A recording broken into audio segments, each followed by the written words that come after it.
Je tenais à rappeler que nous avons commencé un thème depuis déjà plusieurs jours, où nous étions en train de parler sur ces choses responsables du divorce et des ruptures sentimentales. Nous étions sous le texte de Matthieu chapitre 19, verset 6, qui nous dit « Ainsi ils ne sont plus deux, mais une seule chair, que l'homme donc ne se sépare pas de ce que l'homme, personne ne sépare ce que Dieu a joint. » On s'était arrêté sur notre grand 2, où nous étions en train de parler sur les causes ou les raisons spirituelles des ruptures et du divorce. Et on avait parlé du grand 1 qui était l'absence de Dieu dans le couple. On avait parlé des attaques spirituelles. On était dans notre petit 3 où nous parlons des alliances cachées, parmi lesquelles nous avons ouvert un petit thème qui était les liens d'âme avec les ex. Et aujourd'hui, nous ouvrons encore un petit thème où nous parlerons des pactes familiaux. Les pactes familiaux. Les pactes familiaux comme raison de destruction, mais aussi de rupture dans le mariage. Parce que beaucoup négligent l'influence que représentent les pactes familiaux. Alléluia. Alléluia. Vous savez, la Bible dit, il dit que deux marchent-ils, nous sommes dans Amos, alléluia, nous sommes dans Amos chapitre 3, verset 3, il dit deux hommes marchent-ils ensemble sans être convenus, alléluia, et nous sommes dans Osée chapitre 4, 6, où il dit mon peuple est détruit parce qu'il lui manque la connaissance. Souvent, certaines souffrances qui nous détruisent, nous séparent, qui nous empêchent d'entrer dans notre gloire, c'est notre ignorance. Bien-aimé, la Bible dit dans le livre de Galates, chapitre 4, le chapitre 4, il dit l'héritier, tant qu'il n'est encore qu'un enfant, il ne diffère d'un esclave. Ça veut dire que quand il est encore ignorant, il n'est pas différent d'un esclave. En lui, on voit des gens qui administrent son héritage. Il ne peut pas bénéficier totalement de sa grâce. Ça veut dire que l'ignorance, c'est quelque chose qui tue. Bien-aimé, je veux te dire une chose. Les pactes familiaux existent. Et les pactes familiaux sont des causes spirituelles, des séparations et des divorces. Parce que deux personnes oublient souvent que quand vous rentrez dans le mariage, ce n'est pas que vous deux qui vous mélangez. Dans le mariage, il n'y a pas que vos deux qui vous mettent ensemble, mais vous liez gène, esprit et lignée. J'insiste, dans le mariage, vous liez gène, esprit et lignée. Ça veut dire que vos familles cumulées se mélangent avec leurs racines, avec leurs impacts, avec tout ce que la famille a commis. Et même les esprits qui se cachent derrière ces familles. Alléluia. Alléluia. Même les esprits. Beaucoup de foyers sont détruits sans comprendre pourquoi. Il existe des disputes normales dans un couple, mais il existe aussi des combats invisibles qui trouvent leur origine dans certains pactes familiaux, alliances ancestrales, pratiques occultes ou paroles prononcées dans les lignées. Alléluia. Car certaines personnes aiment sincèrement leur conjoint, mais vivent des divorces répétitifs dans la famille, des abandons conjugaux, des violences, l'infidélité chronique, des blocages dans le mariage, des unions stériles émotionnellement, des morts mystérieuses dans les couples. Et cela sans comprendre les raisons. Or, bien aimé, derrière plusieurs de ces réalités, il y a parfois des influences spirituelles héritées ou entretenues. Parce que ces influences peuvent être héritées parce que ça vient de votre famille, de votre lignée, du père, de la mère jusqu'aux enfants. Comme elles peuvent être entretenues, c'est-à-dire que vous les avez rencontrées dans la relation que vous avez tissée. On avait déjà parlé des liens d'âme, donc vous savez déjà que en rencontrant quelqu'un, en scellant votre vie avec cette personne, vous prenez une part de ce qu'il est, mais aussi de tout ce qu'il représente. Donc, vous pouvez entrer dans une malédiction en choisissant le mauvais partenaire. Donc, c'est très très important. Alléluia. Alors c'est quoi un pacte familial? Parce que c'est important de le savoir. Un pacte familial est une alliance spirituelle établie volontairement ou involontairement entre une famille et une puissance spirituelle. Ces pactes peuvent venir, par exemple, de l'idolâtrie, de la sorcellerie, des sacrifices, des autels familiaux, des initiations occultes, des paroles de malédiction, des engagements sataniques, des pratiques sexuelles impures répétées dans une lignée. Quand on parle des pratiques sexuelles impures répétées dans la lignée, fornication, inceste, ou encore, comment on appelle ça, ceux qui couchent avec les maris de leurs sœurs, les maris de leurs oncles, de leurs tantes, ça aussi, ce sont des actes sexuels impurs. Un pacte ouvre légalement une porte spirituelle sur une famille, lorsque tout ce que nous avons cité est existante. L'idolâtrie, la sorcellerie, des sacrifices, des autels familiaux, des initiations occultes, des paroles de malédiction, des engagements sataniques, des pratiques sexuelles impures répétées dans une lignée. Tout ceci est une porte bien ouverte à ce qu'on appelle des influences d'un pacte familial. Alors, comment les pactes familiaux détruisent les couples?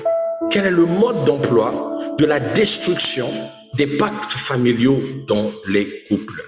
Bien-aimés, nous avons en première chose, les pactes familiaux dégagent ce qu'on appelle naturellement, vous connaissez, l'esprit de séparation.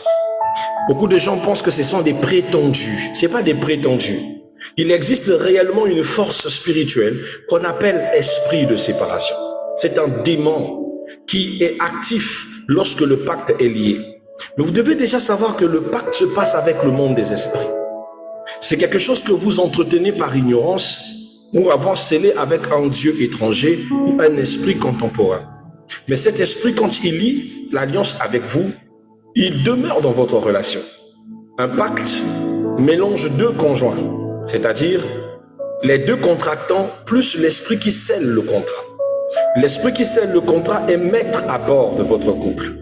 C'est par exemple quand nous nous marions plutôt, nous scellons aussi un pacte. Quand nous nous présentons devant Dieu, la Bible dit que le mariage doit être honoré de tous et que le mariage est une alliance devant Dieu. C'est Dieu qui est l'esprit qui noue le mariage.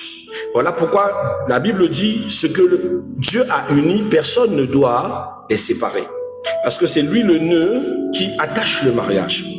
Mais dans les pactes familiaux, il y a aussi un esprit qui n'est pas forcément Dieu, mais qui est le nœud qui attache les pactes et les conséquences familiaux.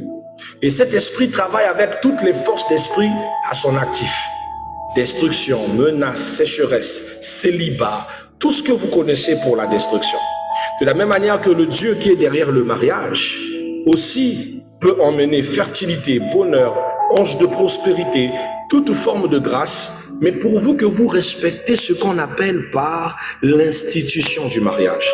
J'insiste souvent parce que beaucoup entrent dans le mariage pensant que c'est une routine. Non, le mariage est une institution divine. Donc vous n'avez pas compris l'institution, c'est-à-dire les lois du mariage, que vous ne respectez pas votre place, c'est-à-dire d'être une femme et votre mari de rester le mari, et que vous mélangez les rôles, bien aimé, vous ne vivrez pas les bénédictions du mariage. Et l'esprit derrière le mariage, c'est-à-dire Dieu, ne saura pas totalement vous libérer la grâce qu'il faut dans votre mariage. Mais il sera le protecteur du nœud de mariage. Voilà pourquoi on ne blague pas avec le mariage devant Dieu. Celui qui essaye de détruire un mariage subit une contre-malédiction sur le champ. Parce que le Dieu ou l'esprit derrière le mariage ne pardonne pas. J'insiste. L'esprit derrière le mariage, c'est-à-dire le Dieu d'Abraham, d'Isaac et de Jacob, le maître des temps et des circonstances, celui qu'on appelle l'Éternel éternel, ne pardonne pas ceux qui touchent et jouent avec le mariage. Deux fois, j'aimerais dire aux tisas, j'aimerais dire à ceux qui jouent avec les hommes mariés, ayez peur.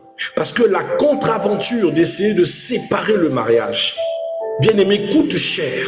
Même un pasteur qui crée de la dissuasion pour emmener les couples à se séparer s'expose à des sentences.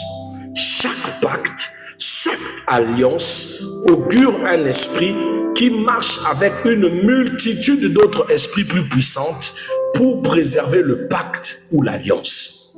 Pareil, quand on parle des pactes familiaux, ça peut être un simple esprit contractant, mais derrière lui, il y a des forces très nocives. Parmi lesquelles, bien aimés, nous avons l'esprit de séparation. Certaines familles, bien aimées, ont une histoire très étrange. Certaines familles, des histoires très étranges. Par exemple, aucun mariage durable. La femme abandonnée, homme irresponsable, violence conjugale répétitive. Cela peut révéler un autel de destruction conjugale. Alléluia. Nous avons par exemple dans la Bible, dans la maison de David, le péché a ouvert une porte. Et la porte qui est entrée, c'est qu'il y a eu l'adultère, il y a eu le meurtre de ses enfants, il y a eu la rébellion, il y a eu le désordre familial. L'épée ne s'éloignera jamais de ta maison. C'était ce que disait le prophète Nathan à David dans 2 Samuel. Je veux vous dire ceci. Les pactes familiaux ouvrent des forces dévastatrices, énormes dans des familles. Maintenant, vous êtes issu de cette famille, vous êtes inconscient du mal que les aïeux ont fait. Parce que vous pensez que ce n'est pas vous qui avez fait ce mal, alors vous ne devez pas en payer les frais. Mais le problème, c'est que la malédiction issue du pacte familial, ou toute malédiction, va de la première génération jusqu'à la 7e génération. Je répète, toute malédiction va de la première génération à la 7e génération. Donc vous ne devez pas prendre cela à la légère. C'est pas moi qui ai fait, c'est pas moi qui ai fait, mais votre vie est une vie photocopie avec les autres. Alléluia.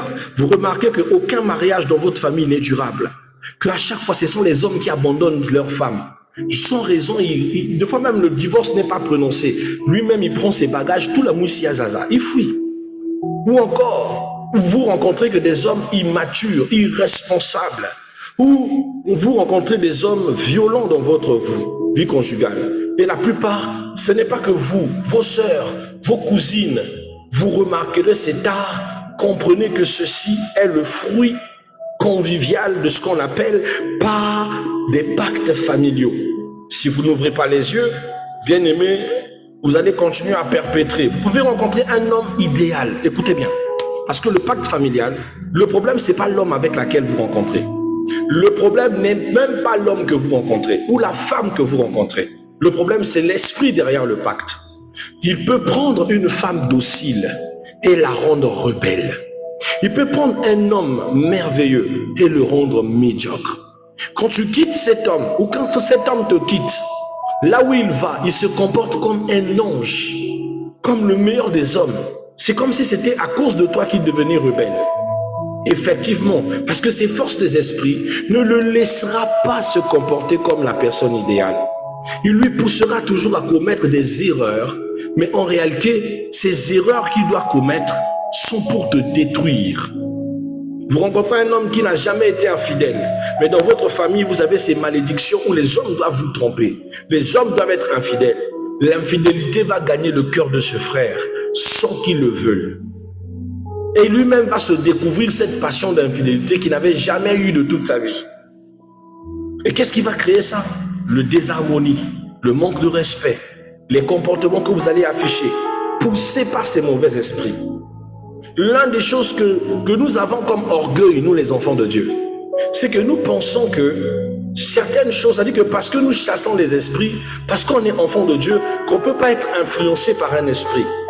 Bien-aimé, tant que tu es dans la condition de la colère, tant que tu ressens la jalousie, tant que tu ressens, tant que tu as en ton cœur la haine, tant que tu as le manque de confiance, tant que tu as les sentiments les plus négatifs dans ton cœur, tu es vulnérable à être influencé par tout esprit. La seule manière de fermer des portes aux esprits, c'est d'assainir son esprit, son comportement et ses réactions. Mais tant que tu as quelque chose de noir en toi, dis-toi que tu peux être influencé. Même s'il ne te possède pas encore, il peut influencer son caractère. Tu te fâches, tu ne sais pas pourquoi tu es fâché. Tu te lèves un matin avec une envie de ne pas saluer ton mari, ni de parler à tes enfants. Dis-moi, est-ce que c'est normal? Après tu diras, non, moi j'ai l'habitude. Ce n'est pas une affaire d'habitude. tu es maudite, tu es animée par les esprits. Mais tu ne sais pas. Tu fais du mal à ton mari, tu en as conscience, mais tu fais passer ça pour du caprice. Ce n'est pas des caprices. Ce sont les actes de revendication de ces esprits qui est en train de te briser, te pousser à casser ce que tu as de plus sérieux et de plus précieux, qui est ton foyer. Ça va pour un homme comme ça va pour une femme. Vous comprenez? Donc ne méprisez pas, ne prenez pas ça à la légère. Donc nous avons les esprits de séparation. Il vous anime à tout briser. Il vous anime à tout. C'est-à-dire, il fera tout en vous pour que vous vous séparez. Il va vous pousser à des actes rebelles. Vous connaissez votre partenaire, vous savez ce qu'il n'aime pas, mais l'esprit vous fera toujours faire des choses que votre partenaire n'aime pas. Vous penserez que parce que c'est votre homme, parce que vous priez ensemble, parce que Dieu t'avait révélé que c'est l'homme de ta destinée qui va supporter ces choses. C'est faux. Le mariage a le don de briser souvent les expériences et la patience de tout le monde. Donc ne prenez pas le fait que quelqu'un vous aime comme l'acquis qui pourra supporter vos sautes d'humeur animés par les esprits de vos familles. Combattez ce qui vous combat, travaillez pour votre paix intérieure. La Bible dit, recherchez la paix et la sanctification, sont pour laquelle personne ne verra Dieu. La paix est la base d'un enfant de Dieu. Mais quelqu'un qui est toujours autogénératrice de problèmes, de chamaillerie, de jalousie, à chaque fois, n'aime pas la paix. Il aime toujours les sujets qui créent du bruit. Elle aime la confrontation. Elle aime toujours, bien aimé, tu seras toujours animé par des forces. Et à un moment toi-même, tu ne sais pas pourquoi tu as sorti ce mot pour blesser ton mari. Mais tu l'as blessé. Mais dans ton cœur, tu dis, il me pardonnera. Bien aimé, il y a toujours ce qu'on appelle la goutte qui fait déborder le vase. Il y a un moment, lui il ne se dira pas que ce sont les esprits qui t'animent. Il en aura marre. Il va se lever, il va sortir. Je dis, tous ceux qui se sont séparés ou qui sont en instance de divorce, ce n'est pas des couples qui ne s'aimaient pas. Hein. Ils s'aimaient comme des malades. Ils en sont donnés corps et âme. Mais ce qui les a détruits, c'est parce qu'ils ne connaissaient pas leur sérologie spirituelle. Ne blaguez pas. Ou encore parce qu'ils n'ont pas suffisamment travaillé comme une équipe. Ils se sont considérés comme deux personnes à part entière.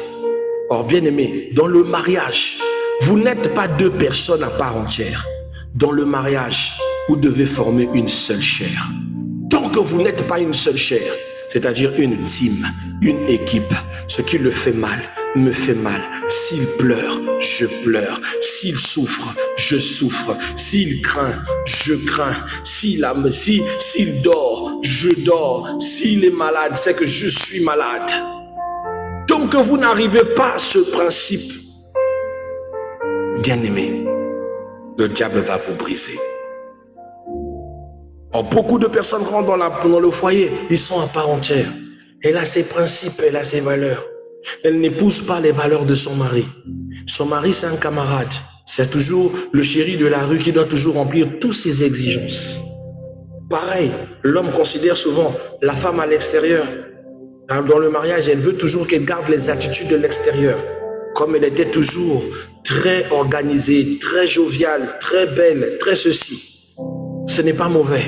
Si vous pouvez travailler, vous pouvez jumeler toutes ces deux choses. Parce que l'homme est un conservateur. Il n'aime pas des changements négatifs. Et quand vous remarquez que vous rentrez dans le foyer, vous arrêtez de vous faire belle, vous arrêtez de briller, vous êtes belle pour les autres, mais pas pour lui. Vous vous donnez moins en moins du temps, vous ne priez pas, vous êtes toujours dans les excuses. Et chaque fois, le monsieur t'excuse toutefois pour les mêmes bêtises que tu reprends tout le temps. Pareil pour toi, mon frère, ta femme te pardonne tout le temps pour les mêmes bêtises que tu fais.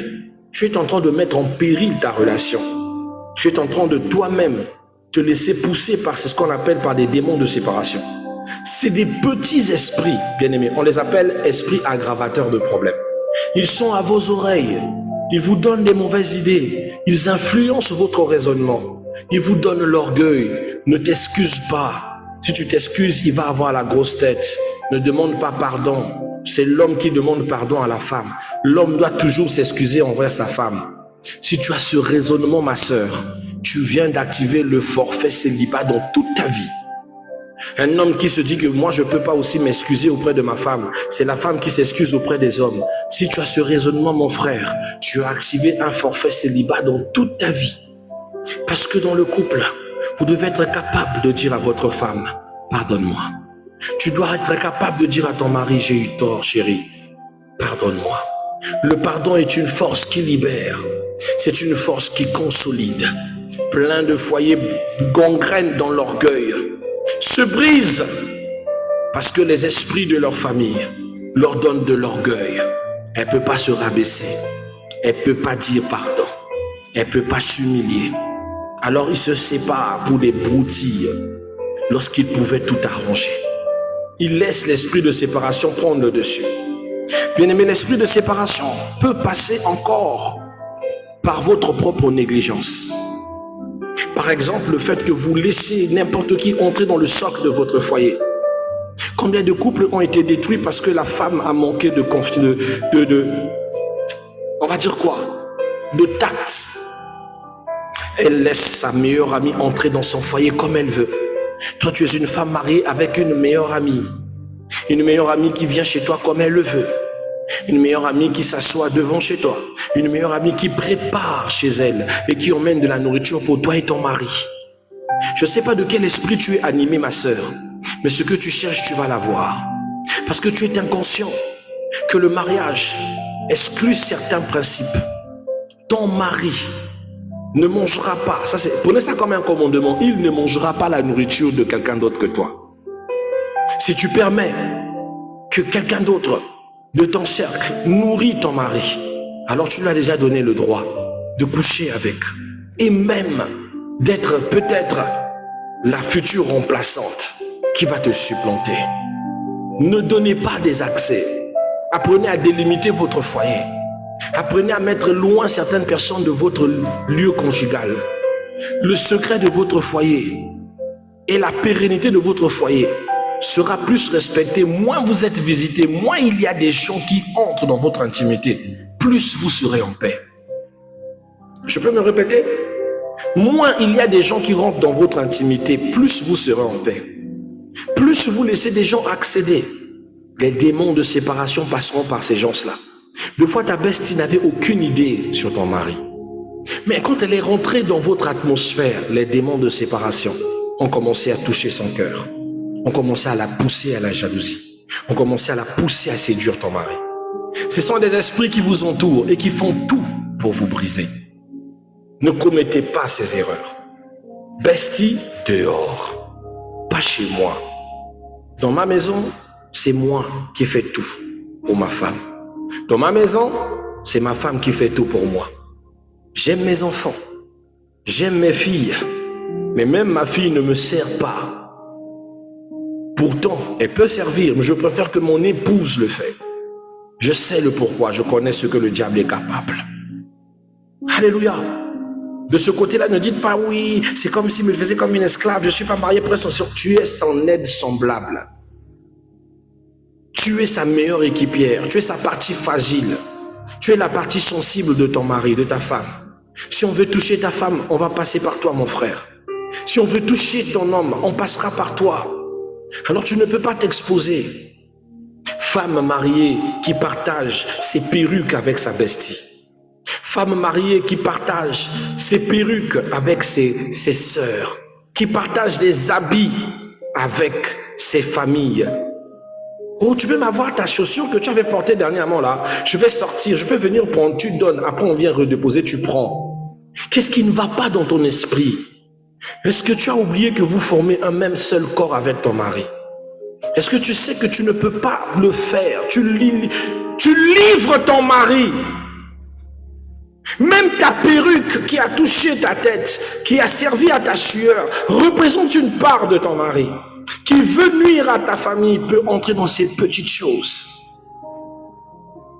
Deux fois, la fille d'autrui ne savait pas, elle a emprunté ta perruque, elle l'a mis sur sa tête. Mais depuis qu'elle a porté ta perruque, elle rêve maintenant de ton mari. Elle rêve que ton mari le drague. Elle rêve que ton mari veut d'elle. Voilà comment les esprits de séparation travaillent. Ils travaillent dans votre ignorance. Il travaille dans les opportunités bêtes que vous donnez. Alors elle-même ne comprend pas, elle commence à ressentir des choses. Comment je commence à ressentir des choses pour le mari de ma soeur? Je n'avais pas besoin, mais qu'est-ce qui ne va pas? C'est tu as partagé les habits de ta soeur. Quand tu vois ton beau-frère, il te donne envie. Et moi-même tu es excité, tu dis mais comment je peux être excité par mon beau-frère? C'est quoi? Tu as commis la maladresse de partager les habits de ta soeur. Et bien aimé, ce qui va viendre va arriver. Il va tomber. Laisse-moi te dire qu'il va tomber. Je te le dis qu'il va tomber. Tu sais pourquoi? En partageant tes habits, tu as partagé ton essence, tu as partagé ton parfum, tu as partagé ta présence. Il va ressentir ce que tu es, même dans tes sœurs. Il le ressentira même dans ta bestie qui a porté tes habits. Et il se sentira attiré naturellement. On appelle ça l'attraction spirituelle. Le cœur suit toujours l'essence de son amour. Et si vous portez l'essence d'un homme, tous les esprits qui suivent cet homme, ou tout l'instinct de cet homme vous suivra. Voilà pourquoi quand vous allez chez le féticheur, il ferme d'abord les yeux de cet homme pour que cet homme regarde, pas sa femme mais vous. Mais en réalité, il a pris l'essence de la femme, il a mis sur vous pour que lui, il vous regarde comme si vous étiez sa femme. Lorsque le fétiche s'arrête, il ne ressent plus l'essence de votre femme. Il se retourne à son propriétaire. Vous comprenez? Dans la spiritualité, il n'y a pas d'invention. Le diable prend, il colle. Et vous prenez l'erreur de « Oh non, prends d'abord ma perruque, prends d'abord ma sandale, prends d'abord ceci. » Et vous êtes étonné que vous commencez à ressentir des choses pour votre beau-frère, pour ressentir des choses. Ne commettez pas ces erreurs. Un moment, acceptez de dire non. Les affaires d'une femme mariée ne se partagent pas. Vous entendez? Elles ne se partagent pas. Tout chez toi est intime. Même les cils, c'est intime. Même les ongles, c'est intime. Même les fards à joues, c'est intime. Même les comment on appelle ça? Vos trucs de beauté là. Tout ce qui t'appartient est intime. Dès que tu es marié. Vous comprenez? N'ouvrez pas la porte. Les esprits de séparation travaillent dans tous ces domaines. Dans les opportunités que vous donnez. Dans les accès que vous donnez à n'importe qui dans votre foyer. Évitez. Soyez des genres de personnes qui créent des rassemblements occasionnels. Mais tout le temps, vous laissez les gens entrer, sortir de votre maison. Vous vous livrez à des tentations, à des destructeurs, à des commentateurs, à des personnes qui viendront colporter pour séparer. Alléluia! Ne commettez pas ces erreurs. Parce que vous ne connaissez pas vos pactes familiales. Vous ne savez pas quel esprit de séparation anime chacun comme l'autre. Si vous voulez que celle-ci ne perde pas dans votre localité, vous devez restreindre certaines choses. Vous vous sentirez en sécurité et vous aurez moins de combats, moins de problèmes, moins de situations. Bien aimé, je vais blesser quelqu'un. Je dis un foyer trop visité par la famille est un foyer susceptible à sa destruction. Parce que ce foyer qui est trop visité par la famille est exposé à tous les faits et les réalités. Les gens qui entrent avec leurs intentions, mais aussi les informations de votre foyer qui vont fuiter et circuler, et la manipulation des gens qui vont commencer à prendre le dessus sur chacun d'entre vous. C'est comme ça que les esprits de séparation s'installent. Vous allez laisser quelqu'un que vous avez emmené dans votre foyer, il rentre. Elle connaît maintenant la faiblesse même de ton mari. La faiblesse de ton mari. Elle sait que toi tu es capricieuse, quand tu boudes, tu ne fais pas la table à ton mari. Deux fois, elle est obligée de faire la table à ton mari. Le pire, deux fois, elle est même capable de se suggérer comme le deuxième repas de ton mari. Parce que toi, moindre problème, tu boudes, tu tournes ton dos. On te touche, tu fais... Parce que tu penses que c'est la meilleure des choses à faire dans la relation.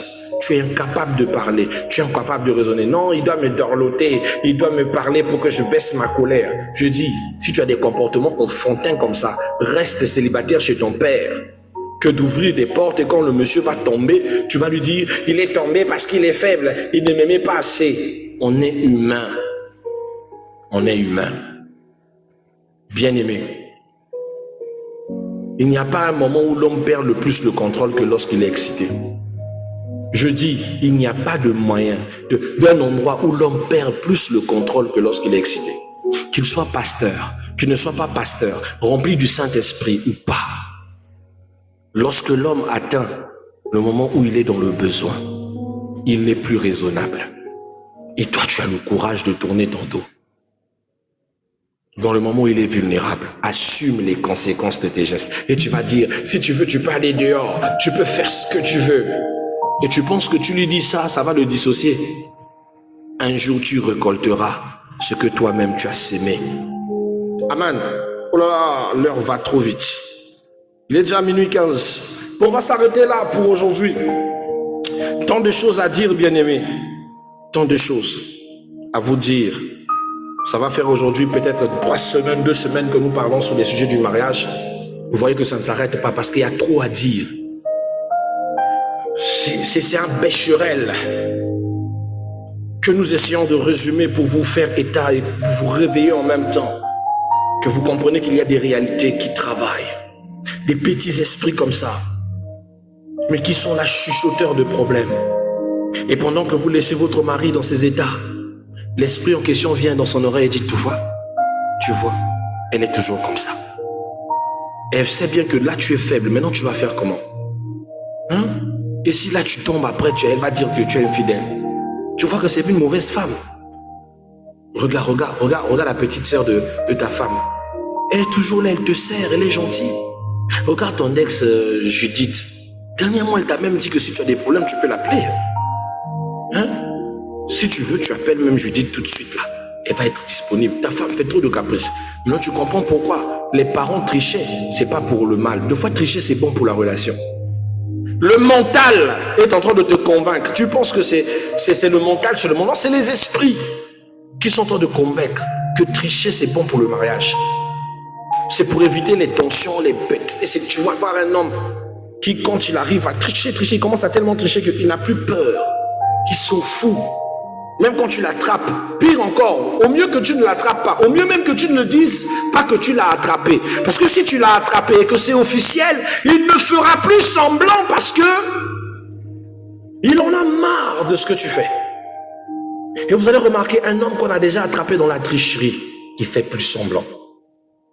Il peut découcher maintenant. Il peut faire les choses clairement. Maintenant, tu sais ce que je fais. Tu fais des caprices. I'm go out. Je vais plus te supplier. Tu n'es pas d'accord. Tu cales en l'air. Là, vous entendez. Vous rentrez même dans le socle de ce qui vous a déjà détruit. Et c'est pareil pour la femme.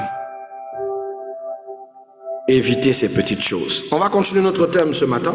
Le matin, à partir de 6 heures.